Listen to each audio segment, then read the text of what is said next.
Hello everyone, क्या हाल आप सबके। जिस तरीके से एक एक करके हम सारे टॉपिक कवर कर रहे हैं, बड़े इंपॉर्टेंट सेगमेंट्स भी हैं उसमें कई सारे जो आपकी मेंस की परीक्षाओं के लिए बहुत महत्वपूर्ण हैं और मुझे उम्मीद है कि आप इसका लाभ भी उठा रहे हैं। तो आज इसी क्रम में 10वीं क्लास का जो आखिरी चैप्टर है चैलेंजेस ऑफ डेमोक्रेसी, लोकतंत्र की चुनौतियां, वो आज हमको डिस्कस करनी है। तो मैं अरुण त्रिपाठी आप सभी लोगों का स्वागत करता हूं। तो यहाँ आइए बिना वक्त गवाए हमेशा की तरह अपनी जो पाठ्य पुस्तक है उसी टेक्स्ट बुक के ही थ्रू चीज़ों को समझने का प्रयास करते हैं। आप देखिए एक चीज़ और, बहुत सारे बच्चों का फ़ोन भी आ रहे हैं, बात भी हो रही है कई सारे लोगों से। तो जब हम क्लासेस में बाकायदा अपना सिलेबस के अकॉर्डिंग चीज़ों को डिस्कस करेंगे तो ये जो सारी जानकारी आप यहाँ इकट्ठा कर रहे हैं, मैंने क्लासेस के दौरान भी बताया है कि कई सारी बातें जो हम एनसीईआरटी पढ़ते वक्त आपसे बात कर ले रहे हैं वो क्लासेस में पॉसिबल नहीं हो पाता, वो स्पेस नहीं होता, ना ही सिलेबस हमको अलाउ करता है कि हम थोड़ा सा ज़्यादा डाइवर्ट हो। लेकिन ये जो ऐसी मोटी चीज़ें हैं जिसकी जानकारी आपके पास होना बहुत आवश्यक है, तो इसको बहुत गंभीरता से लीजिए। और ये वीडियोस आपके पास बिल्कुल डिक्शनरी जैसे रहेंगे, आज नहीं कल परसों जब भी आपको एनसीईआरटी रेफर करना होगा तो आपको ये वीडियोस बहुत मदद करेंगे। तो बहुत सिंसियरली अगर आप साथ ही साथ कर लेंगे और फिर आप जब चीज़ें कंटेंट पढ़ेंगे अपना, जब बाकी अब टेक्स्ट बुक पे आएंगे तो बहुत मदद करेगा। तो चलिए बात शुरू करते हैं। आज हमारा लोकतंत्र की चुनौतियां पढ़ना है, इंट्रोडक्शन, बिल्कुल पुस्तक की ही भाषा के साथ हमेशा की तरह। ये कहता है पिछले 2 वर्षों में आपने जितना कुछ सीखा है उसको आधार मानकर ये अंतिम अध्याय लोकतांत्रिक राजनीति के बुनियादी सवालों के जवाब देने की कोशिश करता है और बहुत अप्लाइड पार्ट पे अब हम आज डिस्कस करेंगे। जैसे हमारे देश और अन्य जगहों पर लोकतंत्र के सामने क्या क्या चुनौतियां हैं, what challenges we are facing being a democratic state, एक लोकतंत्र होने के नाते किन चुनौतियों का सामना हम सब कर रहे हैं। तो लोकतांत्रिक राजनीति को सुधारने के लिए क्या कुछ किया जा सकता है, हमारी लोकतांत्रिक व्यवस्था अपने बर्ताव और नतीजों में किस तरह और अधिक लोकतांत्रिक बन सकती है। इस अध्याय में इन सवालों के जवाब नहीं है, यह उन तरीकों के बारे में सिर्फ कुछ संकेत और इशारे भर करता है जिनसे हम इन चुनौतियों और सुधारों की दिशा में आगे बढ़ सकते हैं। ऑब्वियसली ये 10वीं क्लास के बच्चे के लिए लिखी गई ये किताबें, लोकतंत्र जैसा एक दुष्कर विषय, क्लिष्ट टॉपिक जिसको समझने के लिए बड़े सारे एस्पेक्ट्स की जानकारी आपके पास होनी जरूरी है। तो ऑब्वियसली मतलब उतनी सारी चीजों को समझ पाना 10वीं क्लास के बच्चे के लिए तो मुश्किल है, लेकिन आपके लिए मुश्किल नहीं। लेकिन फिर भी ये वो इशारा जरूर कर देता है, एक ग्राउंड जरूर आपके लिए बना देगा जिससे जब आप उन टॉपिक को सिंसियरली जब डिस्कस करेंगे तो आपको बहुत मदद मिलेगी। यह अध्याय आपको खुद अपने तरीके तलाशने और चुनौतियों पर जीत पाने का अपना रास्ता ढूंढने तथा लोकतंत्र को अपने ढंग से परिभाषित करने का निमंत्रण भी देता है। कितनी खूबसूरत बात, कितनी सुंदर बात। ये निमंत्रण देता है, आपको आमंत्रित करता है, इनवाइट कर रहा है। किस बात के लिए? कि आप खुद अपने तरीके तलाशिए और चुनौतियों पर जीत पाने का अपना रास्ता ढूंढिए। कितनी खूबसूरत बात है। ये एक तरीके का आमंत्रण है, स्वीकार कीजिए आप सारे लोग इस आमंत्रण को, इस इनविटेशन को। ओके, अब आइए चिंतन चुनौतियों का। ठीक है, यहां चिंता नहीं लिखा हुआ है, चिंतन शब्द लिखा हुआ है कि यहां हम कोई हाय तौबा नहीं मचा रहे, बहुत गम में नहीं है इनकी चुनौतियों को लेके। हाँ, हम उसको एनालाइज जरूर कर रहे हैं। ठीक है, तो एनालिसिस करना बहुत जरूरी है अपनी स्थिति को लेकर, क्या वास्तविक चुनौतियां, तो ही हम समाधान की बात पर पहुंच सकते हैं। ठीक है, तो कोई चिंता नहीं करना है, चिंतन करना है।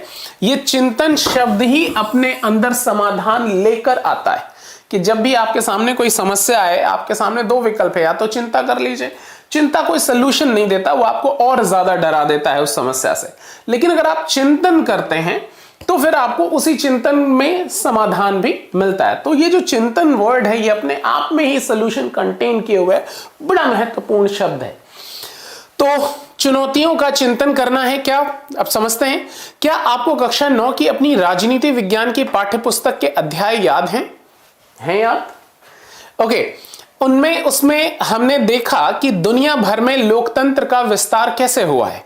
उसके बाद की पढ़ाई ने हमारी इस शुरुआती राय को पुष्ट ही किया है कि समकालीन विश्व में लोकतंत्र शासन एक प्रमुख रूप से है। मतलब हमने ये बात समझी है कि कैसे डेमोक्रेसी फैली, क्या जरूरत है, और बाद में हमने बात के जो टॉपिक्स हमने डिस्कस किए हैं, हमने ये बहुत फोकस किया है इस बात पे कि किस तरीके से ये डेमोक्रेसी एक तरीके से हमारी रिक्वायरमेंट भी है और उसकी वो हमारे पास विकल्प नहीं है। उसका तमाम सारी चीजों के बावजूद जो परिस्थितियां हैं उस सब में लोकतंत्र हमारे पास एक विकल्प, प्रमुख विकल्प है। अच्छा, इसमें कोई गंभीर चुनौती नहीं है और ना ही कोई दूसरी शासन प्रणाली इसकी प्रतिद्वंदी। लेकिन लोकतांत्रिक राजनीति के विभिन्न पहलुओं की जब हमने विस्तार से चर्चा की तो हम कुछ अन्य चीजें भी दिखाई दी। लोकतंत्र में जितनी सारी संभावनाएं हैं, दुनिया में अभी कहीं भी उन सब का लाभ नहीं उठाया जा रहा। ये बहुत बड़ी चीज है। ये सारी चीजें आप अपने आंसर राइटिंग में भी ये सारी लाइनें कोट कर सकते हैं। बहुत इंपॉर्टेंट लाइनें हैं कि जिस तरीके की अपॉर्चुनिटीज को, अवसरों को, पॉसिबिलिटीज को डेमोक्रेसी क्लेम करती है कि लोकतांत्रिक व्यवस्था में ये संभावनाएं, हम ये हो सकते हैं, हमारी जो विकास यात्रा है वो उसमें ये गति प्राप्त कर सकती है। तो जितनी पॉसिबिलिटीज हम डिस्कस करते हैं डेमोक्रेटिक स्टेट, वास्तविकता में वो सारी संभावनाएं हम प्राप्त नहीं कर पाए हैं। ठीक है, इन्हीं सारी चीजों को तलाशना है चुनौतियों के रूप में। लोकतंत्र का कोई प्रतिद्वंदी नहीं है, इसका यह मतलब भी नहीं कि उसके लिए कोई चुनौती नहीं है। बात सही है, लोकतांत्रिक व्यवस्था अपने आप में इतनी पूर्ण व्यवस्था है, इतनी उपयुक्त व्यवस्था है कि एक तरीके से उसके जैसा कोई और राजनीतिक व्यवस्था, शासन व्यवस्था इतने सारे अवसर नहीं खोलती जितना लोकतांत्रिक व्यवस्था हमारे आपके सामने प्रस्तुत करती है अवसर। लेकिन इट डजंट मीन कि इसके सामने कोई चैलेंजेस नहीं है, कोई चुनौतियां नहीं है। उसी के बारे में ये बात कर रहे हैं। लोकतंत्र की अपनी इस किताबी यात्रा के, बहुत खूबसूरत शब्द, किताबी यात्रा के विभिन्न पड़ावों पर हमने देखा कि दुनिया भर में लोकतांत्रिक व्यवस्थाओं के सामने गंभीर चुनौतियां हैं। ये चुनौतियां किसी आम समस्या जैसी नहीं हैं। हम आमतौर पर उन्हीं मुश्किलों को चुनौती कहते हैं जो महत्वपूर्ण तो हैं लेकिन जिन पर जीत भी हासिल की जा सकती है। ये देखिए, चुनौती की परिभाषा भी दे दिया कि चैलेंजेस मींस व्हाट, ऐसी प्रॉब्लम्स जिनके सॉल्यूशंस पॉसिबल हैं, वही असल में चुनौतियां होती हैं। अब आपकी परीक्षाएं आपके लिए क्या है, समस्या या चुनौती? चुनौती है। ठीक है, यहां आपके पास करने की, अच्छे रैंक लाने की पूरी संभावना है। वो डिपेंड करता है कि आप उसको कंसीडर कैसे करते हैं। तो अगर किसी मुश्किल के भीतर ऐसी संभावना है कि उस मुश्किल से छुटकारा मिल सके तो उसे हम चुनौती कहते हैं। एक बार जब हम चुनौती पार कर लेते हैं तो हम पहले की अपेक्षा कुछ कदम आगे बढ़ जाते हैं। ऑब्वियसली आपके सामने कई सारे आपके क्वेश्चन पेपर के माध्यम से कुछ चुनौतियां आएंगी। वो सारे स्टेजेस हैं, जब आप वो पार कर लेते हैं, जो रिक्वायर्ड कट ऑफ है वो आप समहाउ अरेंज कर लेते हैं, फिर आपके लिए नेक्स्ट लेवल खुलता है। और वो चुनौतियां जब सिमटती हैं तो आप देखते हैं कि आपकी स्थिति, आप जीवन में कुछ कदम आगे बढ़ गई है। बहुत खूबसूरत। अलग अलग देशों के सामने अलग अलग तरह की चुनौतियां होती हैं। दुनिया के 1/4 हिस्से में अभी भी लोकतांत्रिक शासन व्यवस्था नहीं है। इन इलाकों में लोकतंत्र के लिए बहुत ही मुश्किल चुनौतियां हैं। जाहिर है, जहां लोकतांत्रिक व्यवस्था नहीं है तो व्यवस्था बदलना ये अपेक्षाकृत बड़ी चुनौती। एक ऐसा स्टूडेंट जिसके पास पढ़ने के मौके ही नहीं है, वो जीवन की दूसरी समस्याओं से घिरा पड़ा हुआ, अपने एग्जिस्टेंस की लड़ाई लड़ रहा है, अस्तित्व की लड़ाई लड़ रहा है, उसके लिए करियर और तमाम सफलता, एग्जाम क्वालिफाई करना, करियर बनाना, ये एक बड़ा दुरूह काम है, बहुत मुश्किल काम है। लेकिन आपके पास अरेंजमेंट्स हैं, आपके पास वो व्यवस्था है, उन व्यवस्था का बेहतर इस्तेमाल कर लेना है। ऐसे ही जिन देशों में लोकतांत्रिक व्यवस्था है ही नहीं, उनके लिए तो गंभीर चुनौतियां कि व्यवस्था बदलो, लोकतंत्र लाओ, फिर लोकतंत्र में उसके चुनौतियों का सामना करें। तो हमने एक स्टेज पार कर लिया है, वी हैव डेमोक्रेसी, हमारे पास लोकतांत्रिक व्यवस्था है। अब जो लोकतंत्र में हमारे सामने चुनौतियां आ रही हैं उनको फेस करना है, उनको दूर करने की आवश्यकता है और आपके कंधों पर यह जिम्मेदारी भी है, being a youth of this country. Okay, तो ये देखिए कार्टून। अच्छा, तो अब आपसे विदा लेने का वक्त आ गया। आगामी परीक्षा के लिए शुभकामना। अच्छा, ये ठीक है। आइए लोकतांत्रिक व्यवस्था की तरफ जाने और लोकतांत्रिक सरकार गठित करने के लिए जरूरी बुनियादी आधार बनाने की चुनौती है। अच्छा, बिल्कुल ठीक कि लोकतांत्रिक सरकार गठित करने के लिए जो बुनियादी आधार बनाना है, इसकी एक चुनौती। इसमें मौजूदा गैर लोकतांत्रिक शासन व्यवस्था को गिराने, सत्ता पर सेना के नियंत्रण और समाप्त करने, एक संप्रभु कारगर शासन व्यवस्था को स्थापित करने की चुनौती। मतलब ये वो बता रहा है कि जिन देशों में डेमोक्रेटिक सिस्टम नहीं है उनको ये सारे काम करने पड़ेंगे। लोकतंत्र के लिए बुनियादी जरूरतें बनानी पड़ेंगी। जो तत्कालीन सरकार है उसको गिराना पड़ेगा, कहीं सेना का शासन है उसको हटाना मुश्किल काम है, गंभीर चुनौतियां हैं।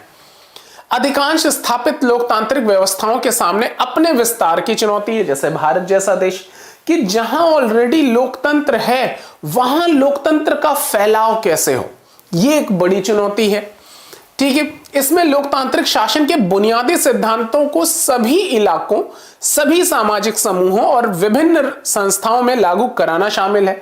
ये एक बड़ी जिम्मेदारी है। आप देखिए, जब हम कहते हैं democratic system, we have democratic system in our country, what it mean exactly, कि राजनीतिक व्यवस्था में केवल चुनाव की प्रणाली लोकतांत्रिक है, क्या यही महत्वपूर्ण है? नहीं।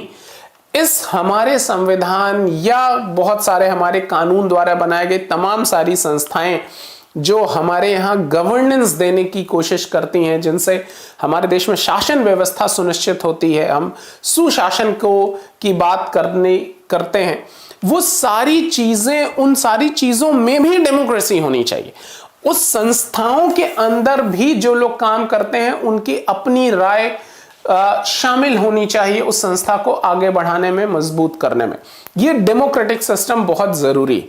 तो न केवल राजनीतिक व्यवस्था के तौर पर जो संस्थान, जो इंस्टीट्यूशंस उसको रन कराने के लिए जिम्मेदार हैं, उनमें भी डेमोक्रेसी होना चाहिए। अगर वो नहीं है तो चुनौतियां अलग तरीके से बढ़ जाएंगी।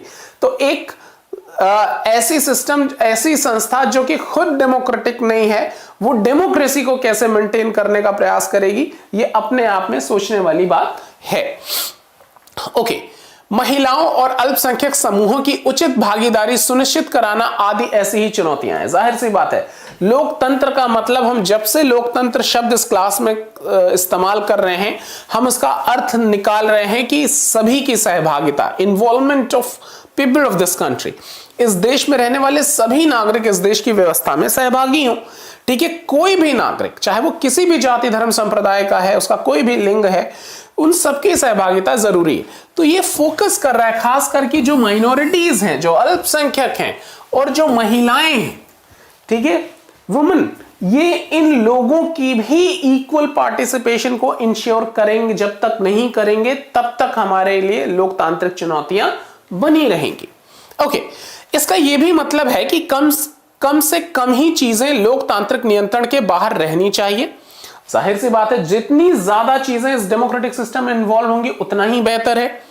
भारत और दुनिया के सबसे पुराने लोकतंत्र में एक अमेरिका जैसे देश के सामने भी यह चुनौती सभी देशों के सामने है। तीसरी चुनौती लोकतंत्र को मजबूत करने की है। ठीक है, जो है हमारे पास वो और मजबूत हो। हर लोकतांत्रिक व्यवस्था के सामने किसी न किसी रूप में यह चुनौती है ही। इसमें लोकतांत्रिक संस्थाओं और बर्तावों को मजबूत बनाना शामिल है। यह काम इस तरह से होना चाहिए कि लोग लोकतंत्र से जुड़ी अपनी उम्मीदों को पूरा कर सकें। इसको बहुत शॉर्ट में एक लाइन में कहें तो चाहे वो संस्थाएं हो, चाहे समाज का कोई हिस्सा हो, सब लोगों को लगना चाहिए कि उसकी सहभागिता इस शासन को चलाने में पर्याप्त रूप से सहभागिता के पर्याप्त अवसर हैं। ठीक है, ओके, लेकिन अलग अलग समाजों में आम आदमी की लोकतंत्र से अलग अलग अपेक्षाएं होती हैं। इसलिए चुनौती दुनिया के अलग अलग हिस्सों में अलग अलग अर्थ और स्वरूप ले लेती है। जाहिर सी बात है, चूंकि पूरी दुनिया में इतनी विभिन्नताएं, हमारे देश में ही इतनी डाइवर्सिटी है, दुनिया में तो है ही है, खैर, तो सबकी अपनी परिस्थितियां हैं, सबकी अपनी डिमांड्स हैं, अपनी नीड्स हैं। तो उन नीड्स को फुलफिल करने के लिए जो आवश्यकताएं हैं उनके बीच शासन का सामंजस्य, coordination with rules, coordination with system, ये बहुत इंपॉर्टेंट है।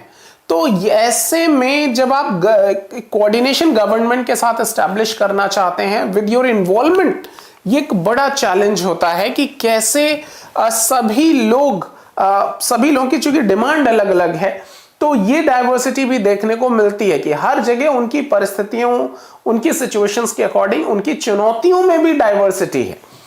अच्छा, संक्षेप में कहें तो इसका मतलब संस्थाओं की कार्य पद्धति को सुधारना और मजबूत करना होता है ताकि लोगों की भागीदारी और नियंत्रण में वृद्धि हो। कुल मिला के घूम के बात इसी पर आ जाती है कि सबकी भागीदारी हो रही नहीं, इन्वॉल्वमेंट हो रही है कि नहीं हो रही है, बहुत महत्वपूर्ण है। अब इसी क्लास में आप में से जो लोग भी इन्वॉल्व रहेंगे क्लास के साथ, वो इसका ज्यादा बेनिफिट उठा पाएंगे। उन्हीं की सजेशंस क्लासेस को गवर्न करने का में मदद करते हैं। जिनकी इन्वॉल्वमेंट नहीं है, उनके होने ना होने का बहुत कोई फर्क होता नहीं है।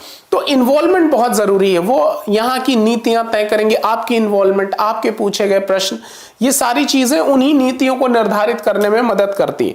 तो इन्वॉल्वमेंट इज वेरी इंपॉर्टेंट। वैसे देश की व्यवस्था को चलाने में उस देश में रह रही जनता की कितनी सहभागिता है अपने शासन से, अपने सरकार के साथ, ये बहुत सारी चीजें नियंत्रित करती हैं। ठीक है। इसके लिए फैसला लेने की प्रक्रिया पर अमीर और प्रभावशाली लोगों के नियंत्रण और प्रभाव को कम करने की जरूरत होती है। मतलब ऐसा नहीं कि कुछ खास वर्ग ही डिसाइड करे कि निर्णय कौन लेगा, नीतियां कैसी बनेंगी, ये उचित नहीं है। ओके, 9वीं कक्षा की और अपनी इस पाठ्य पुस्तक के विभिन्न अध्यायों में हमने अनेक उदाहरण और कहानियों की मदद से इस चुनौतियों पर गौर किया है। आइए लोकतंत्र की अपनी इस यात्रा के सभी महत्वपूर्ण पड़ावों पर लौटें, यादों को ताजा करें और देखें कि इन पड़ावों पर लोकतंत्र के सामने कौन कौन सी चुनौतियां हैं। अलग अलग संदर्भ, अलग अलग चुनौतियां, कॉन्टेस्ट अलग, चैलेंजेस अलग, हर परिस्थिति में अलग चैलेंजेस हैं। ठीक है।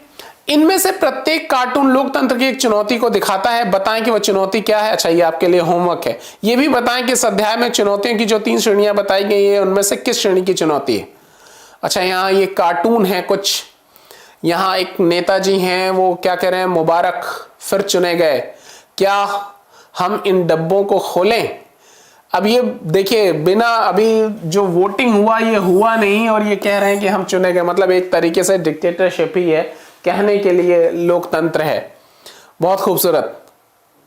यहां बंदूक ऐसे लगा के किसी के सर पे दूसरा वाला पूछ रहा है, तुम्हें यहां लोकतंत्र नजर आ रहा है क्या। ये बहुत बड़ा कमेंट है कि आपके सर पे बंदूक लगा के दे, वोट दो इसको। ये सारे कार्टून बहुत इंपॉर्टेंट हैं, जरूर देखिएगा। ये सब वाकई एक अलग लेवल की समझ आपकी पैदा करते हैं। ये कुछ होमवर्क है, जरूर इसको एक बार प्रैक्टिस कीजिएगा। आइए, अलग अलग तरह की चुनौतियां। अब जबकि आपने इन सभी चुनौतियों को ले, अच्छा वहां होमवर्क जो दिया था, तो आइए इन्हें कुछ बड़ी श्रेणियों में डालें। नीचे लोकतांत्रिक राजनीति के कुछ दायरों को खानों में रखा गया है। पिछले खंड में एक या एक से अधिक देशों में आपने कुछ चुनौतियों लक्ष्य की थी, कुछ कार्टूनों में भी आपने इन्हें देखा था। आप चाहें तो नीचे दिए गए खानों के सामने मेल का ध्यान रखते हुए उन चुनौतियों को लिख सकते हैं। इनके अलावा भारत से भी इन खानों में दिए जाने वाले एक एक उदाहरण दर्ज करें। ये आपके लिए होमवर्क है, तो इसको तो डिस्कस क्या करना, ये सारी चीजें संवैधानिक बनावट है नहीं है, इस तरीके से जो भी आपको लगता है वो टिक कीजिए या कुछ कमेंट्स करना हो जरूर कीजिए। ये एक्सरसाइजेस बहुत बढ़िया हैं और आप देखिए ये आधार भी है लोकतंत्र की बनावट का, कि संवैधानिक बनावट है कि नहीं है, होनी चाहिए, लोकतांत्रिक अधिकार हैं कि नहीं है, संस्थाओं का कामकाज कैसा चलता है, चुनाव होते हैं या नहीं होते हैं, संघवाद, विकेंद्रीकरण हमने बहुत डिटेल में समझा था, फेडरलिज्म, ठीक है, डिसेंट्रलाइजेशन, विविधता को समेट रहा है कि नहीं, राजनीतिक संगठन कैसे काम कर रहे हैं, ये सब कुछ पॉजिटिव है तो लोकतंत्र मजबूत है। ये सारे पैरामीटर्स हैं आपके लिए। ठीक है, आपको इसके अलावा कुछ और लगता है तो वो भी जोड़ सकते हैं। ठीक है, तो आइए यहां अब सिर्फ भारत के बारे में विचार करते हैं। समकालीन भारत के लोकतंत्र के सामने मौजूद चुनौतियों पर गौर करें। समकालीन मतलब कंटेम्पररी, मतलब इस वक्त जो चल रहा है उसी पर बात करते हैं। तो अब सिर्फ भारत के बारे में विचार करें। समकालीन भारत के लोकतंत्र के सामने मौजूद चुनौतियों पर गौर करें। इनमें से उन 5 की सूची बनाइए जिन पर पहले ध्यान दिया जाना चाहिए। इस सूची की प्राथमिकता को भी बताने वाली होनी चाहिए। ये आपके लिए होमवर्क है और ये सारे होमवर्क बहुत आपको सोचने पे मजबूर करते हैं। एक बार जरूर गो थ्रू होना चाहिए और बहुत अच्छा हो कि आप इसको लिख लें एक बार। अगर ये काम आप कर लेंगे ना तो आपकी अपनी जो थिंकिंग प्रोसेस है, थॉट प्रोसेस है, वो बहुत इंप्रूव होती है। तो ये सारी एक्सरसाइजेस जरूर करनी चाहिए।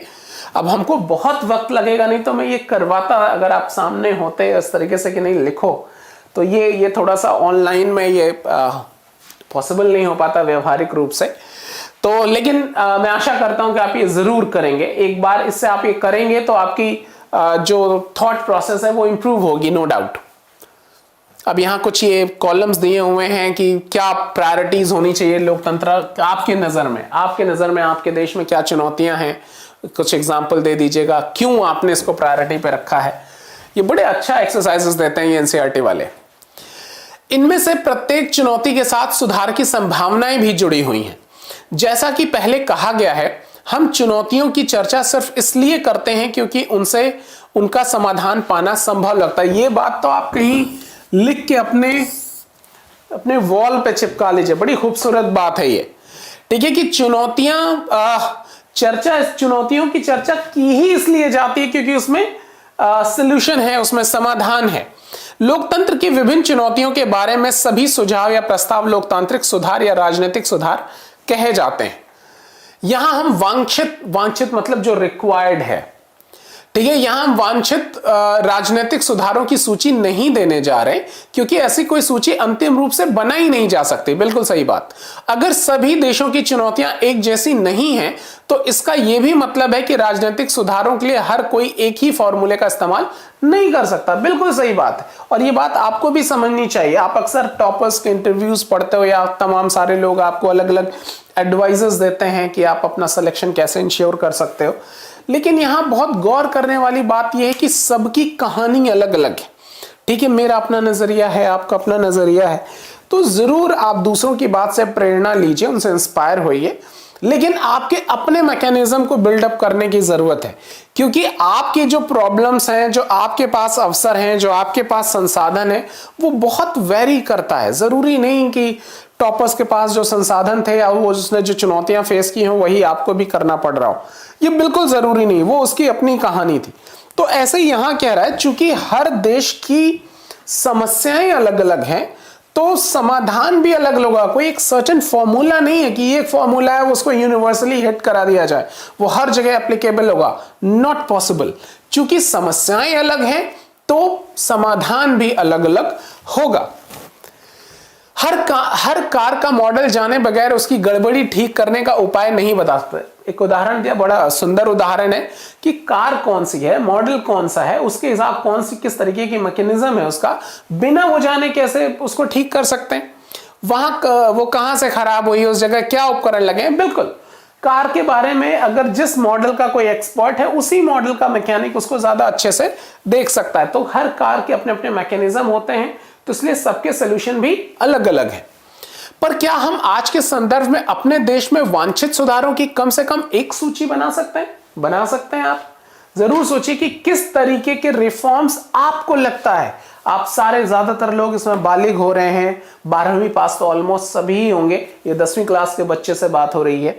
ठीक है, आप तो सारे ही मेरे ख्याल से यहाँ जो भी देख रहा है, अब मैं आशा करता हूँ एटलीस्ट 12वीं पास होंगे, मैक्सिमम ग्रेजुएट्स भी होंगे, मतलब they suppose to be an IAS officer. तो ये सब तो बहुत छोटा सा काम है कि क्या आपको क्या लगता है कि किस तरीके के रिफॉर्म्स किए जाने चाहिए हमारे सिस्टम में।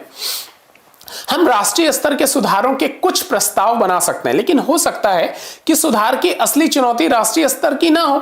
कुछ महत्वपूर्ण सवालों के जवाब राज्य स्थानीय स्तर पर भी दिए जा सकते हैं। बड़ी अच्छी बात है ये, बिल्कुल आप अपने पे लागू कीजिए। कई बार आप अपने सिलेक्शन में आने वाले बाधाओं को जब हाईलाइट करते हैं कि आखिर क्या वजह है कि आपका सिलेक्शन नहीं हो पा रहा है या आपको परीक्षाओं में सफलता नहीं मिल रही है, तो आप जो कारण चिन्हित करते हैं जरूरी नहीं कि वो कारण वाकई वही जिम्मेदार हो। कई बार बहुत बेसिक चीजें आप उनकी लिस्ट बनाते हैं कि आपके पास क्या नहीं है, वो महंगी वाली किताब है कि नहीं है, कि वो महंगी वाली कोचिंग कर पाए कि नहीं कर पाए। आपके पास जो उपलब्ध है क्या आप उनसे गो थ्रू हो गए, ये भी देखे जाने की जरूरत है। क्या आपका समय सही से यूटिलाइज हो रहा है, आपका स्वास्थ्य अच्छा है, ठीक है, ये जो बहुत बेसिक चीजें हैं। तो जब आप बेसिक चीजों पर काम कर सकते हैं, काम करने की स्थिति में होते हैं, तो कई बारी सुधार उन्हीं से हो जाता है। बहुत बड़े मैकेनिज्म, बहुत बड़े इक्विपमेंट्स की जरूरत नहीं होती। तो यही बात यहां भी कह रहा है कि कई बार हम जिनको राष्ट्रीय मुद्दों के तौर पर देखते हैं, अगर उनके समाधान पर हम प्रकाश डालें तो पता चलता है नहीं साहब, ये तो राज्य लेवल पर ही इसको ठीक किया जा सकता है। ये बहुत लोकल इश्यूज हैं और इस पर अगर कलेक्टिवली एफर्ट्स किया जाए तो बिल्कुल आपको रिजल्ट्स मिल जाएंगे, पॉजिटिव रिजल्ट्स मिल जाएंगे, ऐसे जो आप चाहते हैं। तो यही बात यहां कह रहा है। फिर यह सूची कुछ समय बाद बेकार भी हो सकती है। सो सूची बनाने की जगह आइए कुछ व्यापक दिशा निर्देशों पर विचार करें जिन्हें भारत में राजनीतिक सुधारों के लिए तरीका और जरिया ढूंढते समय आपके जहन में रखा जा सकता है। अब देखिए, आपको मिलने वाला है पैरामीटर्स कि जब भी आप इस तरीके की लिस्ट बनाएं तो किन मुद्दों को, किन बातों को आपको ध्यान में रखने की जरूरत है। आइए, पहला पॉइंट क्या कहता है कि कानून बनाकर राजनीति को सुधारने की बात सोचना बहुत लुभावना लग सकता है। अक्सर हम लोग बात करते हैं कानून बना दो, इसको फांसी चढ़ा दो, ये कर दो, वो कर दो, कितनी सारी बात करते, बड़ी खूबसूरत बात, ध्यान दीजिएगा। ये कहता है कि कानून बनाकर राजनीति को सुधारने की बात सोचना बहुत लुभावना लग सकता है कि करप्शन के खिलाफ कानून बना दो, ये कानून बना दो, लोकपाल ला दो। हम अभी गवर्नेंस जब पढ़ेंगे बहुत डिस्कस भी करेंगे इसको। नए कानून सारी अवांछित चीजें खत्म कर देंगे, यह सोच लेना भले ही सुखद हो, लेकिन इस लालच पर लगाम लगाना ही बेहतर है। कितनी अच्छी भाषा है कि अगर आपको लगता है कि कानून बना देना अपने आप में सारी समस्याओं का समाधान है, तो थोड़ा सा रुकिए, अवेयर होइए इसके बारे में। निश्चित रूप से सुधारों के मामले में कानून की एक महत्वपूर्ण भूमिका है, नो डाउट। अगर लॉ बन गया तो मदद मिलती है। सावधानी से बनाए गए कानून गलत राजनीतिक आचरणों को हतोत्साहित और अच्छे कामकाज को प्रोत्साहित करेंगे। यह भी बात सही है कि अगर लॉ इज देयर तो जाहिर सी बात है कि जो लोग मतलब जो गलत काम कर रहे हैं उनको थोड़ी सी निराशा होगी, क्योंकि कानून है, सजा के प्रावधान है, और जो अच्छा काम कर रहे हैं उनको प्रोत्साहन मिलेगा कि चलो हमारे सपोर्ट में कानून भी है, ठीक है। पर विधिक संवैधानिक बदलावों को ला देने भर से लोकतंत्र की चुनौतियों को हल नहीं किया जा सकता। ये तो क्रिकेट के नियमों की तरह हैं। एलबीडब्ल्यू के नियम में बदलाव से बल्लेबाजी द्वारा अपनाए जाने वाले बल्लेबाजी के नकारात्मक दांव पेच को कम किया जा सकता है, पर यह कोई भी नहीं सोच सकता कि सिर्फ नियमों में बदलाव कर देने भर से क्रिकेट के खेल में सुधार हो जाएगा। कितना बढ़िया एग्जाम्पल कि आपने एलबीडब्ल्यू का लॉ बना दिया तो ठीक है, बल्लेबाज थोड़ा सा ध्यान रखेगा कि पैर से ना लगे, लेकिन क्रिकेट में सुधार हो जाएगा इस एक लॉ से, ये कह पाना थोड़ा सा गड़बड़ है। ये काम तो मुख्यतः खिलाड़ियों, प्रशिक्षकों और क्रिकेट प्रशासकों के करने से ही होगा। इसी प्रकार राजनीतिक सुधारों का काम भी मुख्यतः राजनीतिक कार्यकर्ता, दल, आंदोलन और राजनीतिक रूप से सचेत नागरिकों द्वारा बहुत बहुत जरूरी, किसके लिए? राजनीतिक कार्यकर्ता, दल, आंदोलन और राजनीतिक रूप से सचेत नागरिकों के द्वारा ही हो सकता है। इन सारे लोगों की इन्वॉल्वमेंट चाहिए अगर आप एक होलिस्टिक चेंजेस चाहते हैं, अगर आप एक पूर्णकालिक एक स्थायी समाधान की तलाश में हैं। तो स्थायी समाधान चूंकि आपका व्यक्तिगत नहीं है, पूरा सामाजिक है, तो समाज को इन्वॉल्व होना पड़ेगा। लेकिन यदि समाज के सभी वर्गों का समाहित हो पाना संभव नहीं है, तो एटलीस्ट राजनीतिक रूप से सचेत नागरिक उसमें समाहित हों, राजनीतिक कार्यकर्ता लोग हों वो उसमें इन्वॉल्व हों, दल जो अलग अलग पॉलिटिकल पार्टीज हैं वो हों, ठीक है। आंदोलन उस तरीके के होने चाहिए जो सुधार के पक्ष में है, पक्षधर हो। तो इस तरीके की चीजें अगर आप की जाए तो निश्चित रूप से उसका एक पॉजिटिव इंपैक्ट मिलता है, ठीक है। दूसरा क्या कह रहा है? कानूनी बदलाव करते हुए इस बात पर गंभीरता से विचार करना होगा कि राजनीति पर इसका क्या असर क्या प्रभाव पड़ेगा। कई बार परिणाम एकदम उल्टे निकलते हैं। जैसे कई राज्यों ने 2 से ज्यादा बच्चे वाले लोगों पर पंचायत चुनाव लड़ने पर रोक लगा दी है। इसके चलते अनेक गरीब लोग और महिलाएं लोकतांत्रिक अवसर से वंचित हुई, जबकि ऐसा करने के पीछे यह मंशा न थी। आप देखिए एग्जाम्पल भी अच्छा दिया। कई बार चुनाव आप एक रूल तो बना देते हैं कि चलो ऐसा कर देंगे, मान लीजिए जनसंख्या को कंट्रोल करने के लिए कई सारे राज्यों ने ये कह दिया कि ऐसे लोग जिनके पास 2 से अधिक संतानें हैं वो पंचायत के चुनाव में भागीदारी नहीं कर सकते। तो मोटिव ये था कि किस तरीके से जो चुनावी जो जनसंख्या नियंत्रण में एक इसको टूल के रूप में इस्तेमाल किया जाए। लेकिन इसका जो दुष्प्रभाव हुआ वो क्या हुआ कि क्या कहते हैं, तमाम सारे लोग जो कि बहुत अच्छा नेतृत्व कर सकते थे, खास करके महिलाएं जिनकी भागीदारी होनी बहुत जरूरी है सोसाइटी में, समाज में, राजनीति में, केवल इस वजह से कि उनके पास 2 से ज्यादा बच्चे हैं वो अब चुनाव में भागीदारी नहीं कर पाएंगे। मतलब they are not able, they are not eligible to participate in our democratic system. हमारी लोकतांत्रिक व्यवस्था में ही सहभागी, मतलब प्रत्यक्ष सहभागिता अब वो देने के एलिजिबल नहीं रहेगा इस कानून की वजह से। तो ये उतना ही मतलब दिक्कत है। आप तमाम सारे एग्जाम्पल आप देखिए, दहेज कानून, दहेज निवारक कानून जो है, दहेज पे रोक लगनी चाहिए, ठीक है, इसके लिए कानून बना दिया गया कि भाई सजा मिलेगी। अब ठीक है इसका थोड़ा प्रभाव, लेकिन इसका तमाम सारा मिसयूज के भी उतने ही एग्जाम्पल हैं, ठीक है, कि अननेसेसरी लड़के वालों पे भी 20 तरीके का दबाव पड़ा है, ऐसे एग्जाम्पल्स की भी कमी नहीं है। तो निश्चित रूप से इसका उद्देश्य बड़ा शुभ था कि महिलाओं को सुरक्षित किया जाए, दहेज उत्पीड़न ना हो। लेकिन दहेज उत्पीड़न का कि इसके नाम पर ब्लैकमेलिंग के भी बहुत बड़ी संख्या में केसेस हैं। तो हर सारी चीजें जो कानून है आपके दोनों पक्षों को देखे जाने की आवश्यकता होती, ये इसकी लिमिटेशन है। अभी कहता है राजनीतिक कार्यकर्ता को अच्छे काम करने के लिए बढ़ावा देने वाले या लाभ पहुंचाने वाले कानूनों के सफल होने की संभावना ज्यादा होती है, ठीक है। कई बार जो ऐसे कानून जो राजनीतिक रूप से लोगों को इन्वॉल्व करें, वहीं उन्हीं के सफल होने की संभावना ज्यादा होती है, कह रहे। अच्छा, अब क्या कह रहे हैं कि सबसे बढ़िया कानून कौन से हैं? सबसे बढ़िया कानून वो हैं जो लोगों को लोकतांत्रिक सुधार करने की ताकत देते हैं। बहुत इंपॉर्टेंट, ठीक है। लोकतांत्रिक, मैं फिर कह रहा हूं, ये हैबिट डाल लीजिए, कान में पड़े लोकतंत्र, मतलब बात कर रहा है इन्वॉल्वमेंट ऑफ द पीपल, ठीक है, इन सिस्टम, पूरी व्यवस्था में लोगों की सहभागिता को सुनिश्चित कर रहा है कि नहीं। तो ऐसा कानून जो लोगों को इन्वॉल्व कर रहा है इस सिस्टम में, वैसे कानून बहुत महत्वपूर्ण होते हैं। जैसे आरटीआई, ठीक है, राज्य मतलब सूचना का अधिकार। अच्छा देखिए, उदाहरण भी है, सूचना का अधिकार कानून लोगों को जानकार बनाने और लोकतंत्र के रखवाले के तौर पर सक्रिय करने का अच्छा उदाहरण है। अब ऐसे कानून जो भी हैं वो चूंकि सभी के हाथ में हथियार दे रहे हैं और एक जानकारी मिलनी शुरू हो जा रही है लोगों को, तो फिर अब ये आरटीआई एक ऐसा कानून है जो लोकतंत्र को मजबूत बनाएगा। इसलिए ऐसे कानूनों का स्वागत किए जाने की आवश्यकता है। ऐसा कानून भ्रष्टाचार पर अंकुश लगाता है और भ्रष्टाचार पर रोक लगाने तथा कठोर दंड आयत करने वाले मौजूदा कानूनों की मदद करता है। पूरा डाटा ही मिल जाएगा।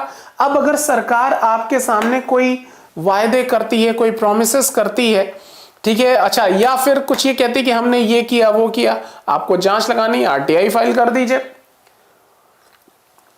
और आपको पता लग जाता है कि वो सरकार जो भी दावे कर रही है वो सही है या नहीं कर रही है, जो वायदे कर रही है उसके आधार मौजूद है नहीं है। तो आपके पास एक जनता होने के नाते एक मूल्यांकन करने के लिए पूरा एक पैरामीटर मिल जाता है। ये बहुत इंपॉर्टेंट चीज है। अच्छा, और क्या कह रहा है कि लोकतांत्रिक सुधार तो मुख्यतः राजनीतिक दल ही करते हैं, इसलिए राजनीतिक सुधारों का जोर मुख्यतः लोकतांत्रिक कामकाज को ज्यादा मजबूत बनाने पर होना चाहिए, जैसा कि आपने राजनीतिक दलों वाले अध्याय में पढ़ा था। ऐसे सभी सुधारों में मुख्य चिंता इस बात की होनी चाहिए कि इससे आम नागरिक की राजनीतिक भागीदारी के स्तर और गुणवत्ता में सुधार होता है या नहीं। ये देखिए, इसको बहुत गंभीरता से लेने की जरूरत है। आप देखिए, चूंकि हमारे देश में लोकतंत्र है, लोकतंत्र पूरी कहानी को समझने की आवश्यकता है। लोकतंत्र है मतलब जनता की सहभागिता से हमारी व्यवस्था चलती है। जनता की सहभागिता चुनाव के माध्यम से होती है। चुनाव में सशक्त स्थिति लाने के लिए किसी दल से जुड़ा होना आवश्यक है। हमने ये बहुत पढ़ा भी है, सारा दलीय व्यवस्था वगैरह। अब हमारा उद्देश्य क्या है? लोकतांत्रिक व्यवस्था मजबूत हो, और ये व्यवस्था हमको करनी कैसी है? इन दलों के माध्यम से गए हुए हमारे प्रतिनिधियों के माध्यम से। तो अगर हमारा जोर, हमारी जागरूकता इन दलों की स्थिति को मजबूत करने पर आ जाए, तो अपने आप लोकतांत्रिक सुधारों को बल मिलना शुरू हो जाएगा। यानी वो जो टूल्स हैं, वो जो औजार हैं जिसकी मदद से हमको किसी मशीनरी को ठीक करना है, एक बार हमको उन औजारों की क्वालिटी पर भी ध्यान देने की आवश्यकता है कि क्या उसमें कोई दिक्कत तो नहीं है। जिस टेस्टर से हम करंट टेस्ट कर रहे हैं क्या वो तो ठीक है कि नहीं। अगर वो टेस्टर ही खराब है तो वो क्या सही बता पाएगा कि बिजली आ रही है कि नहीं आ रही है। तो ये जांचना बहुत आवश्यक है कि वो टूल सही है कि नहीं। तो राजनीतिक दलों के आधार पर अगर चीजों में सुधार लिया जाए तो ये ज्यादा बेहतर उपाय हो सकता है। ये छोटे छोटे लाइन है लेकिन बहुत मदद करते हैं आपको चीजों को समझने में। फिर क्या कह रहे हैं कि राजनीतिक सुधार के किसी भी प्रस्ताव में अच्छे समाधान की चिंता होने के साथ साथ ये सोच भी होनी चाहिए कि इन्हें कौन और क्यों लागू करेगा। ठीक है, ये मान लेना समझदारी नहीं है कि संसद कोई ऐसा कानून बना देगी जो हर राजनीतिक दल और सांसद के हितों के खिलाफ हो, पर लोकतांत्रिक आंदोलन, राजनीतिक संगठन और मीडिया पर भरोसा करने वाले उपायों से सफल होने की संभावना होती है। आप देखिए, ये भी महत्वपूर्ण चीज कि केवल संसद के भरोसे काम हो पाएगा, ये थोड़ा सा डाउटफुल है। इसलिए हमारी जागरूकता, हमारी आपकी जागरूकता, इन्वॉल्वमेंट का मतलब ही यही है, वो बहुत जरूरी है। चाहे हम मीडिया डिबेट के माध्यम से, जरूरी नहीं कि वो टीवी चैनल वाले मीडिया, आपके ट्विटर पे, फेसबुक, टेलीग्राम, तमाम सारे जो सोशल मीडिया प्लेटफॉर्म्स हैं उनके थ्रू आप तमाम सारे डिस्कशंस कर सकते हैं। आप देखिए तमाम सारे एग्जाम्पल हैं कि लोगों के सोशल मीडिया पे जो इन्वॉल्वमेंट हुई है उसने सरकारों के डिसीजन को प्रभावित किया है। आपने ये दबाव समूह, जब हमने पढ़ा था, आंदोलन हम पढ़ रहे थे, तो हमने इन सारी चीजों को बहुत डिटेल में डिस्कस किया था। जिन लोगों ने वो क्लासेस नहीं की हैं जरूर कीजिएगा। तो ये वाला रास्ता भी, तो अगर इस रास्ते को मजबूत करेंगे तो उन नेताओं पर दबाव पड़ेगा। आप देखिए, आप लोगों को ध्यान होगा जब दिल्ली विधानसभा के चुनाव हो रहे थे पहली बार, आम आदमी पार्टी आ रही थी चुनाव लड़ने में, तो ये सवाल ये था कि ये सारा इनका जो प्रोपेगेंडा था वो इस बात को लेकर था कि हम एक ईमानदार पार्टी और करप्शन को दूर करने के लिए आ रहे हैं। नो डाउट एक ईमानदारी की जो लहर थी शुरुआती दौर में, इस पार्टी ने खड़ा करने में सफलता पाई। और यही वजह है कि अरविंद केजरीवाल की जो इमेज बन गई थी ईमानदार वाली शुरुआती दौर में, उसको काउंटर करने के लिए लोगों को अपने प्रत्याशियों में बदलाव करना पड़ा और किरण बेदी को लेके आया गया उनके खिलाफ बीजेपी की तरफ से, ताकि वो लगे, और एक बार लगा कि यार ये तो वाकई मास्टर स्ट्रोक है, क्योंकि ईमानदार का बदला ईमानदारी हो सकता है। तो रिजल्ट चाहे जो भी हो, लेकिन हमको आपको नोटिस क्या करना है, जो जिस बात पे ध्यान देने की जरूरत है कि किस तरीके के जो हमारी आपके विचारों में बदलाव आते हैं उन राजनीतिक दलों को भी मजबूर करते हैं कि वो ऐसे ही प्रस्ताव करें। बात ईमानदारी की होगी, उनको ईमानदारी का काम करना पड़ेगा। ऐसे प्रत्याशी ढूंढ के लाने पड़ेंगे जिनकी आपको आवश्यकता है। जब तक आप जाति धर्म की बात करेंगे, वो जाति वाले ही नेता ढूंढते हैं, धर्म वाले ही नेता ढूंढते हैं, तमाम सारे स्टंट होते रहते हैं, आप इन्हीं सारी चीजों को एंजॉय करते रहते हैं और बेसिक चीजों से महरूम हो जाते हैं। तो बहुत जरूरी है कि नागरिक के रूप में आपकी जागरूकता बढ़ी रहे। ठीक है, तो इस बात को यही कहने का मतलब है कि जो नागरिक संगठन है, मीडिया है, ठीक है, लोकतांत्रिक आंदोलन है, ठीक है, इनके सफल होने की संभावना ज्यादा है। अब आइए इन सामान्य दिशा निर्देशों को ध्यान में रखें और लोकतंत्र की कुछ उन चुनौतियों पर गौर करें जिनमें कुछ सुधारों की गुंजाइश है। तो चलिए सुधार के कुछ ठोस प्रस्ताव बनाते हैं। तो चलिए बनाते हैं। यहां कुछ चुनौतियां दी गई हैं, इसके लिए राजनीतिक सुधारों की जरूरत है। इन चुनौतियों पर विस्तार से चर्चा करें। यहां सुधार की जो भी विकल्प दिए गए उनको देखें और कारण बताते हुए अपनी पसंद के समाधान को बताएं। यह बात याद रखें कि यहां बताए गए विकल्प सीधे सही या गलत करार नहीं दिए जा सकते। आप कई विकल्पों को मिलाकर भी जवाब दे सकते हैं या ऐसा समाधान भी बता सकते हैं जिससे यहां कोई चर्चा ही नहीं हुई है। आप अपना समाधान पूरे विस्तार से दें और अपनी पसंद के लिए तर्क भी बताएं। आप सोचिए 10वीं क्लास के बच्चे को इस तरीके से, मुझे कई बार इतना मतलब दुख होता है अंदर से, खास करके तब जब सिविल सर्विसेज की क्लासेस लेते वक्त, जब आप कैंडिडेट्स, बहुत सारे कैंडिडेट हैं जो बहुत काबिल भी हैं, और वो बहुत बहुत हल्की सी बातें नहीं समझते। तो कई बार लगता है कि काश इन्होंने अपनी ये 12वीं तक की पढ़ाई ठीक कर ली होती। आप देखिए ये 10वीं क्लास के बच्चे को समझा रहा है। ये आईएएस की तैयारी करने के लिए, पीसीएस की तैयारी करने के लिए तो एनसीईआरटी किताबें लिखी नहीं गई हैं। ये आपके, ये माना जाता है कि 10वीं क्लास में जिस उम्र का बच्चा होगा उसकी इतनी समझ तो होगी कि उन सारी बातों को समझेगा। एक बार आप अपने आप को जरूर रखिए सामने और देखिए क्या आप इतनी जितनी गंभीरता से ये बात कह रहा है, क्या आप वाकई उतने गंभीरता से सोच पाते हैं? ये अपना भी मूल्यांकन करने का बहुत अच्छा तरीका है। तो जरूर एक बार इससे गो थ्रू होइए, इन सारे प्रैक्टिसेस जो ये इंस्ट्रक्शंस देता है जरूर एक बार आपको गो थ्रू होना चाहिए, बहुत मदद मिलेगी आई टेल यू। तो ये आप इसको जरूर एक बार गो थ्रू होइए। चलिए थोड़ी बातें अगर शॉर्ट में हो सकता है तो हम भी करते हैं साथ में। अब यहाँ एक चैलेंजेस है। अब देखिए इस तरीके के क्वेश्चंस एथिक्स में खूब आते हैं, केस स्टडीज वगैरह। जो 4th पेपर है आपका, आपके इंटरव्यूज वगैरह में इस तरीके के प्रश्न पूछे आते हैं। 10वीं क्लास के बच्चे को यह प्रैक्टिस कराई जा रही है। यहां चुनौती क्या है? उत्तर प्रदेश सरकार ने एक सर्वेक्षण कराया और पाया कि ग्रामीण प्राथमिक स्वास्थ्य केंद्रों पर पदस्थ अधिकतर डॉक्टर अनुपस्थित थे। वे शहरों में रहते हैं, निजी प्रैक्टिस करते हैं और महीने में सिर्फ 1 या 2 बार अपनी नियुक्ति वाली जगह पर घूम आते हैं। आप सभी इस सारी समस्याओं से अवेयर हैं। अब ये चुनौती है। गांव वालों को साधारण रोगों के इलाज के लिए भी शहर जाना होता है और प्राइवेट डॉक्टरों की मोटी फीस देनी पड़ती है। अब सुधार के प्रस्ताव है। आपको यह देखना है कि इसमें से कोई एक ठीक है या 2-3 मिला के ठीक है, या इनके अलावा भी आपके दिमाग में कुछ आ रहा है तो जरूर उस पर विचार करना है। कितना खूबसूरत है, आप देखिए। सरकार को डॉक्टरों के लिए नियुक्ति वाली जगह पर रहना अनिवार्य कर देना चाहिए, अन्यथा उनकी सेवा समाप्त कर दी जाए। एक तरीका तो यह है, ऐसे कुछ इंस्ट्रक्शंस दे दे सरकार की तरफ से। डॉक्टरों की उपस्थिति की जांच के लिए जिला प्रशासन और पुलिस को अचानक छापा करना चाहिए। ग्राम पंचायत को डॉक्टर के कामकाज की वार्षिक रिपोर्ट लिखने का अधिकार होना चाहिए। देखिए ये सब छोटे छोटे चीजें हैं। जब आप लोकल गवर्नमेंट और लोकतांत्रिक विकेंद्रीकरण वगैरह को समझते हैं जब मेंस के पेपर में, तो ये सारी चीजें बहुत मदद करती हैं। और इस रिपोर्ट को पंचायत में रखा जाना चाहिए। इस जैसी समस्याओं का समाधान उत्तर प्रदेश को कई टुकड़ों में बांटना है, जिससे प्रशासन कुशलता चल सके। मतलब उत्तर प्रदेश का ही बंटवारा, जैसे उत्तराखंड अलग कर दिया वैसे पूर्वांचल अलग कर दीजिए, बुंदेलखंड छोटे छोटे टुकड़े कर दीजिए ताकि वो हो सके। तो क्या सलूशन आपको नजर आता है? ये आपका होमवर्क है, जरूर जरूर लिखिएगा इसको, ठीक है। इन सबको मिलाकर भी या इनके अलावा कुछ और उपाय मिलते हैं कि भाई डॉक्टरों की पोस्टिंग होती है छोटे गांव में, और वो गांव में डॉक्टर जाते नहीं, कभी कभार ही जाते हैं, वहां सरकारी सैलरी लेते हैं, शहर में प्रैक्टिस करते हैं। गांव वालों को बेचारे छोटी बीमारी के लिए भी शहरों में जाना पड़ता है। तो इस समस्या का क्या इलाज है? What do you think? ठीक है, जरूर विचार कीजिएगा।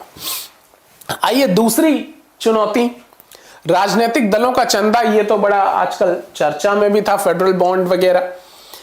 तो राजनीतिक दलों का चंदा, चुनौती क्या है कि लोकसभा का पिछला चुनाव लड़ने वाले प्रत्येक उम्मीदवार की संपत्ति औसतन 1 करोड़ रुपए से ज्यादा की थी। यह डर व्यक्त किया जा रहा था कि अब चुनाव लड़ना सिर्फ अमीरों या उनका समर्थन रखने वालों के लिए ही संभव है। अधिकतर राजनीतिक दल बड़े व्यावसायिक घरानों के चंदों पर निर्भर हैं। आशंका इस बात की है कि राजनीति में पैसों की यह बढ़ती हुई भूमिका गरीबों के खिलाफ आएगी और अपने लोकतंत्र में जो थोड़ी बहुत आवाज वे उठा पाते हैं उससे भी वंचित रह जाएंगे। बहुत बड़ी समस्या है। अब देखिए, एक तो अगर केवल पैसे वाले लोग ही चुनाव लड़ेंगे, जो कि होता जा रहा है धीरे धीरे, तो इसका परिणाम यह होगा कि majority of population are not capable to directly participate in our system, in our political system। जो एक बहुमत है, एक बहुत बड़ी संख्या में जो लोग हैं, वो हमारी राजनीतिक व्यवस्था में प्रत्यक्ष सहभागिता से वंचित हो जाएंगे, चुनाव ही नहीं लड़ पाएंगे, वो इतना अफोर्ड ही नहीं कर सकते इतना खर्चा। तो ये लोकतांत्रिक मूल्यों के खिलाफ है, ये तो होना ही नहीं चाहिए, हो रहा है इस पैसे के इन्वॉल्वमेंट से। और दूसरी चीज ये कि अगर जो अमीर घराने हैं उन पर ये निर्भरता बनेगी तो जाहिर है वो नीतियों को भी प्रभावित करेंगे। तो यहां से जो गरीब तबका है, जो कि बहुमत में है, अधिकांशता जनसंख्या है, उनके हितों का क्या होगा? और अगर उनके हित सुनिश्चित नहीं रहेंगे तो लोकतंत्र किस बात का? ये गंभीर चुनौती है। क्या समाधान हो सकता है इसका? देखिए क्या कहता है ये सुधार के जो प्रस्ताव है, अब ये आपको फैसला करना है कि कौन सा इसमें सही है, इसके अलावा कोई और है जो आपको लगता है कि होना चाहिए। प्रत्येक राजनीतिक दल के वित्तीय लेखा जोखा को सार्वजनिक कर दिया जाना चाहिए। इसका लेखा सरकारी ऑडिटरों से कराया जाना चाहिए। चुनाव का खर्च सरकार को उठाना चाहिए। मतलब कि जो भी इनका यहाँ जो चंदे आते हैं, जो है इनका एक अकाउंट मेंटेन किया जाए और उसको पब्लिश कर दिया जाए, पब्लिकली पब्लिश कर दिया, सभी लोग देख सकें, और ऑडिट होना चाहिए उसका। और चुनाव का जो खर्च हो वो सरकार डिसाइड करे कि ये पार्टी इतना करेगी, ये इतना इससे ज्यादा नहीं कर सकते। पार्टियों को चुनावी खर्च के लिए सरकार कुछ रकम दे। नागरिकों को भी दलों और राजनीतिक कार्यकर्ताओं को चंदा देने के लिए प्रोत्साहित किया जाना चाहिए। ऐसे चंदों पर आयकर में छूट मिलनी चाहिए कि नागरिक दे चंदा, ठीक है। किसी एक पॉलिटिकल पार्टी, किसी एक राज्य, मतलब जो कोई कॉरपोरेट फैमिली है उसी पर निर्भरता न रहे। कोई और समस्या, इसके अलावा कुछ और इश्यूज हैं जो आपकी नजर में है तो उस पर भी आप इसी तरीके से डिस्कस कीजिए। बहुत अच्छा अभ्यास था, जरूर करना चाहिए आपको। अब आइए राजनीति को सुधारना, जो reforms in politics, is it possible और नॉट? लेट अस सी। रोज ने आखिरकार मैडम लिंगदो को अपनी कक्षा के सामने पकड़ ही लिया। हमने एक कहानी पढ़ी थी। ये योजना वह कुछ समय बना रही थी। मैम, मुझे सचमुच कनाडा वाला वो कार्टून बहुत अच्छा लगा। रोज ने बातचीत शुरू करने के लिए प्रकरण छेड़ा। कौन सा? मैडम लिंगदो को एक बारगी वो कार्टून याद नहीं आया। मैम, वह कार्टून जिसमें कहा गया कि कनाडा के 98% लोग सारे राजनेताओं को एक बड़े कार के बक्से में बंद करके नियाग्रा जलप्रपात में फेंकना चाहते हैं। मुझे तो अपने राजनेता याद आ रहे थे। हमें तो और बड़े वाहन और ब्रह्मपुत्र जैसे विशाल नदी की जरूरत होगी। उसमें कार्टून था, आई होप कि आप लोगों ने देखा होगा कि एक बच्ची थी जो चाहती है एक बॉक्स में सारे नेताओं को बंद करके और नियाग्रा फॉल में फेंक दे। तो वैसे ये भी बच्ची कह रही कि यार मुझे भी ध्यान आ रहा है कि हमारे देश में कौन कौन से ऐसे पॉलिटिशियन है, राजनीतिक हैं, उनको एक बड़े से बक्सा, हमको तो और बड़ा बक्सा चाहिए होगा और उसको ब्रह्मपुत्र से भी ज्यादा बड़ी नदी चाहिए होगी उसमें फेंकने के लिए। तो ये जो कार्टून था ये बता रहा था कि कितनी प्रॉब्लम है पॉलिटिक्स में।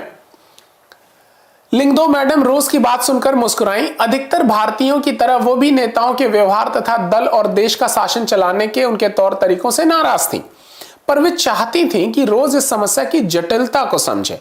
उन्होंने पूछा, तुम्हें क्या लगता है कि राजनेताओं को हटाने से तुम्हारी समस्या सुलझ जाएगी? बहुत बड़ी है, आपको भी सोचने की आवश्यकता है और आपको ज्यादा फोकस आप पे मेरा इसलिए है, केवल इसलिए नहीं कि कॉम्पिटेटिव एग्जाम्स की तैयारी कर रहे हैं, इसलिए तो है ही। खैर, you suppose to be part of this system. आपका सोल्यूशन बहुत पॉइंटेड होना चाहिए, ठीक है, अप्रोप्रिएट होना चाहिए। तो आपकी ये समझ होनी बहुत जरूरी है कि हम कई बार के नेताओं, किसी व्यक्ति को हटा देना, आतंकवादी को मार देने से क्या आतंकवाद समाप्त हो जाएगा? तो जब तक आप रूट कॉजेस पर बात नहीं करेंगे आपके सामने कभी भी सोल्यूशन नहीं मिल पाएगा। तो this is very important to have root causes, ठीक है। You have to understand what are the root causes. जो बेसिक, जो मूल तत्व हैं किसी कारण के लिए उत्तरदायी तत्व, उनकी जानकारी आपके लिए होना बहुत आवश्यक है अगर आप वाकई समाधान चाहते हैं। लिंगदो मैडम ने रोज की बात हाँ मैम, क्या ये घटिया नेता लोग ही हमारे देश की समस्याओं के लिए जिम्मेवार नहीं है? मेरा मतलब है भ्रष्टाचार, दल बदल, जातिवाद, सांप्रदायिक दंगे, अपराध, हर गड़बड़ के लिए ज्यादातर देश में रहने वाले नागरिकों की यही मान्यता है। मेरे ख्याल से आप में से भी ज्यादातर लोग ऐसा ही सोचते होंगे, सारी प्रॉब्लम की जड़ ये नेता। लिंगदो मैडम ने फिर क्या कहा, तो हमें अभी के सारे नेताओं से मुक्ति पाने भर की जरूरत है। क्या तुम्हें पक्का भरोसा है कि उनकी जगह जो लोग आएंगे वो ऐसे नहीं होंगे? रोज, हाँ, मैंने इस बारे में तो सोचा ही नहीं था, लेकिन संभव है वो उनकी तरह ना हो, संभव है आगे बेहतर चरित्र वाले आए। लिंगदो मैडम ने, मैं तुम्हारी बात मानती हूं कि अगर लोग ज्यादा चौकस रहें और दिलचस्पी लेकर भ्रष्ट और खराब नेताओं को हटाएं तथा अच्छे लोगों का चुनाव करें तो स्थिति बदल सकती है। फिर यह भी हो सकता है कि सारे नेता भ्रष्ट ना हो। आप ऐसा कैसे कह सकती हैं मैम? बीच में ही रोज ने टोका। आप देखिए, हम अक्सर कहते हैं भाई नेता हटा दो, लेकिन इस बात की क्या गारंटी कि जो आगे आएगा वो वाकई उतना अच्छा होगा, नहीं होगा? संभावना है लेकिन नहीं भी है। लिंगदो मैडम ने कहा कि मैं ये नहीं कहती कि राजनेता भ्रष्ट नहीं है, संभव है कि जब तुम राजनेताओं के बारे में सोचती हो तो तुम्हारे ध्यान में वे बड़े लोग होते होंगे जिनकी तस्वीर अखबारों में छपती है। मुझे भी उन्हीं नेताओं की याद आती है जिन्हें मैं जानती हूँ। मुझे नहीं लगता कि जिन नेताओं को मैं जानती हूँ वो मेरे अपने साथियों, सरकारी अधिकारियों, ठेकेदारों अथवा मेरी जानकारी के मध्यम वर्गीय पेशेवर लोगों से ज्यादा भ्रष्ट हों। कितनी अच्छी बात है, आप देखिए कितनी अच्छी बात है कि जिन नेताओं पे हम आरोप लगा रहे हैं कि बड़े भ्रष्ट हैं, जिनका भी चेहरा हमारे सामने आता है, क्या आप इस बात को स्वीकार करेंगे कि ये आपके अपने जानने वाले सरकारी अधिकारी, ठेकेदार या जो मध्यवर्गीय पेशेवर लोग हैं, चाहे डॉक्टर्स, इंजीनियर्स, ठीक है, सब छोड़िए, वो किराने की दुकान वाला, कोई वाला, जो फेरी वाला, हर लेवल पे थोड़े करप्शन है अपनी कैपेबिलिटी के अकॉर्डिंग। ये लोग भी कम भ्रष्ट हैं। आप देखिए प्राइवेट स्कूलों वाले कितना शोषण है, प्राइवेट हॉस्पिटल्स, ठीक है, कितना शोषण है, आप देखिए। तो ये लोग भी क्या कम भ्रष्ट हैं? क्या वही एक जिम्मेदार कारण है? और वो हैं किसके रिप्रेजेंटेटिव? इन्हीं आम जनता के रिप्रेजेंटेटिव है ना। वो आपने वो जीसस क्राइस्ट वाली वो कहानी सुनी होगी कि एक बार एक औरत को किसी गलती की सजा के लिए सजा दी गई कि इसको सारे लोग पत्थर से मारो। तो जीसस क्राइस्ट वहां कहते हैं कि नहीं ठीक है, सभी लोग, इस महिला ने वाकई अपराध किया है, ये तो पापी है और इसको सजा तो मिलनी चाहिए, ठीक है, इसको पत्थर मार के मार डालना ही इसकी सजा है। लेकिन मैं आप लोगों में से रिक्वेस्ट करूंगा उससे पहला पत्थर वो मारे जिसने कोई पाप ना किया हो, ठीक है। और जब आप ऐसे सोचते हैं तो फिर आपको सोल्यूशन की तरफ आते हैं कि भाई दूसरे को पापी कह देना, दूसरे को अपराधी कह देना, भ्रष्ट कह देना, तमाम सारे आरोप लगाना, ये आप आसान है। लेकिन जब आप एक बार स्व मूल्यांकन करते हैं, सेल्फ इवैल्यूएशन करते हैं, तो आपको स्थिति का पता लगता है और फिर आप देखते हैं कि हमारे ही जैसे लोगों का तो बहुमत है, मतलब मेजॉरिटी तो हमारे जैसे लोगों की, जो हम अंदर से थोड़े करप्ट हैं सारे, और फिर इन हमारे आपके प्रतिनिधियों से बना हुआ ये चंद लोगों का समूह, हम उनसे कितनी अपेक्षाएं करते हैं। तो फिर आपको सलूशन की तरफ आप पहुंचते हैं। तो यहां क्या कहते हैं, हम उसी आधार पर सभी नेताओं के बारे में धारणा बना लेते। अच्छा, उसमें से कुछ भ्रष्ट हैं तो कुछ ईमानदार भी हैं। रोज ने हार नहीं मानी, जो बच्ची थी उसने फिर अपना तर्क दिया। मैम, मेरे कहने का मतलब यह था कि भ्रष्टाचार और जाति धर्म के आधार पर राजनीति करने जैसे गलत कामों पर रोक होनी चाहिए। लिंगदो मैडम ने कहा कि रोज सीधे ऐसा नहीं कह सकते। एक बात तो यही है कि राजनीति में जाति और धर्म का इस्तेमाल रोकने के कानून तो अभी हैं ही, लेकिन नेता उनको दरकिनार करने का तरीका ढूंढ लेते हैं। जब तक लोग जाति और धर्म के नाम पर सब समाज को बांटने और भरमाने का काम बंद नहीं करेंगे, तब तक कानून कुछ नहीं कर सकता। जब तक लोग और नेता जाति धर्म की सीमाओं के ऊपर नहीं उठेंगे, तब तक वास्तविक लोकतंत्र नहीं आएगा। ये बात हम कई बार कर चुके हैं इस क्लास में। आप देखिए, ठीक है कि नेता के ऊपर आरोप लगा दिया कि साहब वो बांट देते हैं हमको, लेकिन बंटते भी तो हम ही हैं। हम क्यों नहीं उनको मूल्यांकन करते? आपके पास एक मैसेज आता है, एक व्हाट्सएप आता है, आप उसको इतिहास मान लेते हो, बस वही अक्षर है, आप उसको कभी चेक नहीं करते कि वो दावे सही है कि नहीं। कई सारे लोग फोटो एडिट करके, वीडियो एडिट करके लगा देते हैं, आपको लगता है बस यही अंतिम सच है और उसके आधार पर अपनी राय कायम कर लेते हो। तो कितना जरूरी है कि आप उसको इवैल्यूएट, अगर आपकी इन्वॉल्वमेंट, या तो आप इग्नोर करो, जो सबसे अच्छा तरीका है, ऐसी चीजें जो विध्वंस पैदा करती हो तो उसको इग्नोर करना सबसे अच्छा तरीका है। लेकिन फिर भी आप अगर अपनी इन्वॉल्वमेंट दिखाना ही चाहते हो तो जरूरी उसको चेक करो कि क्या वो वाकई जो तथ्य दिए जा रहे हैं वो सही है या नहीं है। तो फिर आप ज्यादा अच्छी सी व्यवस्था, एक लोकतांत्रिक व्यवस्था को बना सकते हो। ये बहुत जरूरी है। तो वो भरमाते हैं, वो हमको कंफ्यूज करते हैं, वो हमको भड़काते हैं, भड़कते भी तो हमें, कंफ्यूजन भी तो हम ही को होता है। तो क्या वो हमसे बहुत ज्यादा काबिल है हमारे प्रतिनिधि? ये जिम्मेदारी लेने की आवश्यकता है। अब आइए लोकतंत्र की पुनर्परिभाषा करते हैं, एक बार रीडिफाइन करते हैं व्हाट इज डेमोक्रेसी। ठीक है, तो रीडेफिनेशन ऑफ डेमोक्रेसी एक बार पुनर्परिभाषित करते हैं। पिछली क्लास में हमने लोकतंत्र की इस यात्रा की शुरुआत की न्यूनतम परिभाषा के साथ की थी। क्या आपको वो परिभाषा याद है? याद है आपको? पिछले साल की आपकी पाठ्यपुस्तक के अध्याय 2 में दी गई परिभाषा कुछ इस प्रकार थी। लोकतंत्र शासन का वह स्वरूप है जिसमें लोग अपने शासकों का चुनाव खुद करते हैं। इसके बाद हमने अनेक मामलों पर गौर किया और परिभाषा में कुछ और चीजें जोड़ी। लोगों द्वारा चुने गए शासक ही सारे प्रमुख फैसले लें। चुनाव में लोगों को वर्तमान शासकों को बदलने और अपनी पसंद जाहिर करने का पर्याप्त अवसर और विकल्प मिलना चाहिए। ये विकल्प और अवसर हर किसी को बराबरी में उपलब्ध होने चाहिए। विकल्प चुनने के इस तरीके से ऐसी सरकार का गठन होना चाहिए जो संविधान के बुनियादी नियमों और नागरिकों के अधिकारों को मानते हुए काम करे। शायद आपको निराशा हुई हो कि इस परिभाषा में उन ऊंचे आदर्शों की चर्चा कहीं भी नहीं है जिनको हम लोकतंत्र के साथ जोड़कर देखते हैं। बड़ी अच्छी बात है जिसको आपको गौर करने की आवश्यकता है। हमने लोकतंत्र के कुछ आदर्शों की चर्चा जरूर की थी पर व्यवहारिक हिसाब से हमने लोकतंत्र की न्यूनतम लेकिन स्पष्ट परिभाषा से बात शुरू की थी।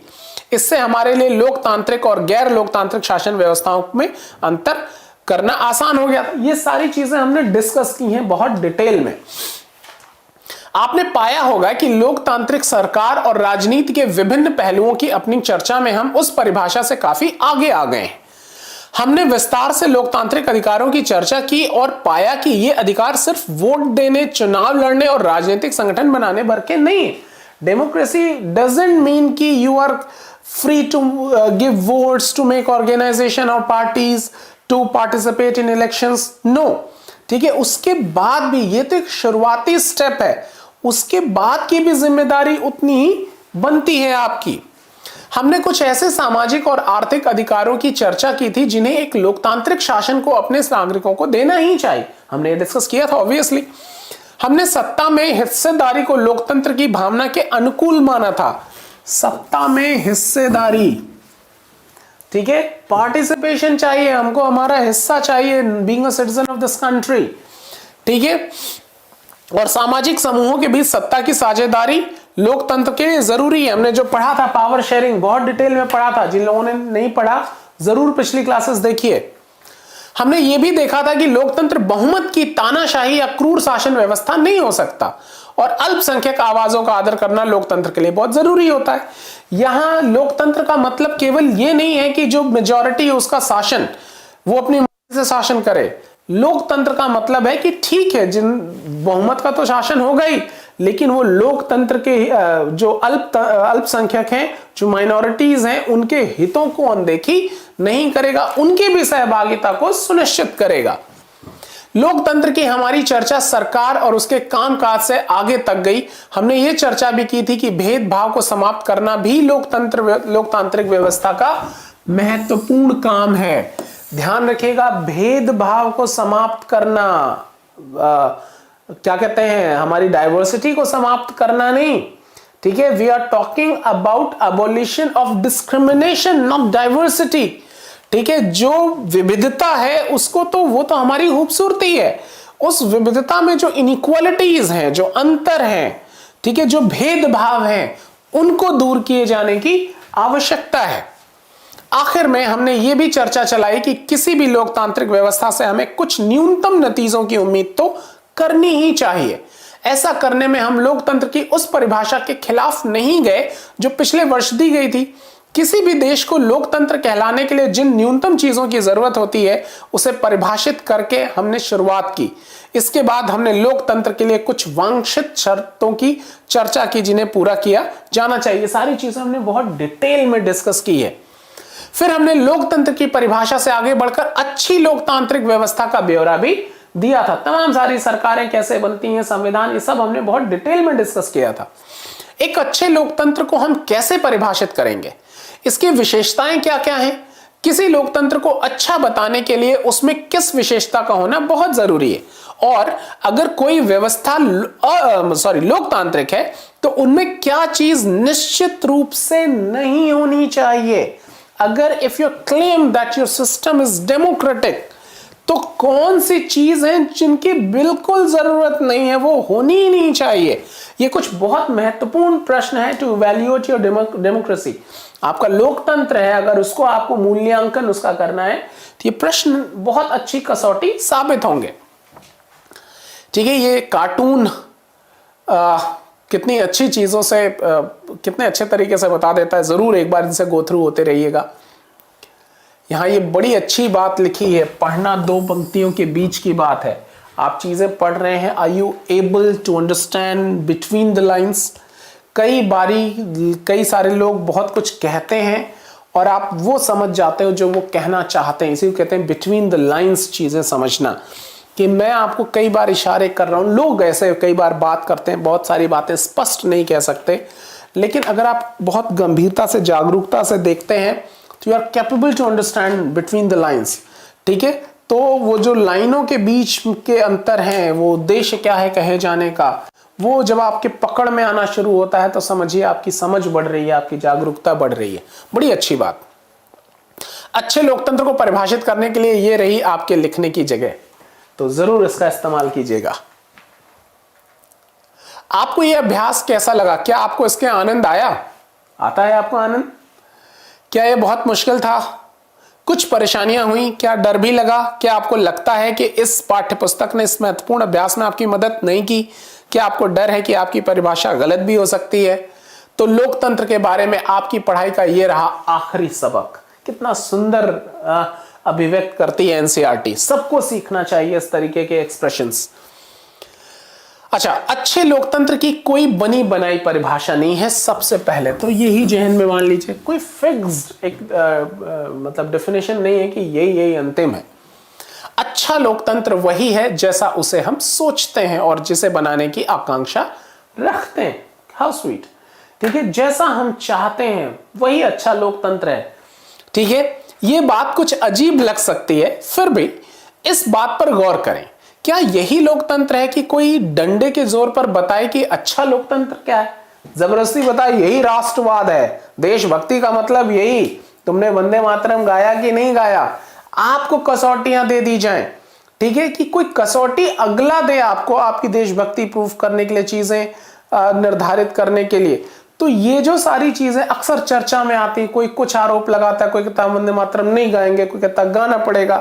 तो ये हर तरीके की डिस्कशन, चाहे ये ए जो कह रहा है चाहे बी जो कह रहा है, दोनों ही सोल्यूशन पे नहीं बात करना। वो चाहते हैं कि ये समस्या बनी रहे क्योंकि उनकी दुकानें हैं, लेकिन आपको हमको नागरिक के तौर पर इन बातों को बहुत गंभीरता से समझने की जरूरत है।